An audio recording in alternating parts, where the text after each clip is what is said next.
திருச்செந்தூர் கோவில் யானையை புத்தாக்க பயிற்சிக்கு அனுப்புவது குறித்து ஆலோசிக்கப்பட்டு வருவதாக தகவல் வெளியாகி இருக்கிறது.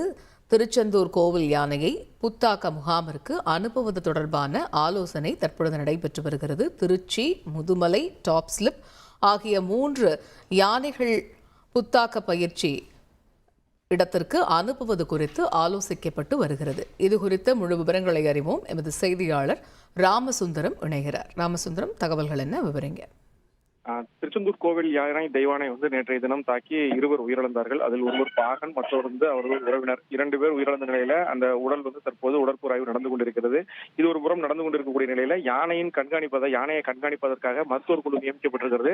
தொடர்ந்து யானையினுடைய நடவடிக்கைகள், அதனுடைய மனநிலை உள்ளிட்டவை கண்காணிக்கப்பட்டு வருகிறது. நேற்றைய தினம் இருந்ததை விட இன்றைய தினம் யானையுடைய மாற்றங்கள் நல்லபடியாக மாற்றங்கள் இருக்கிறது.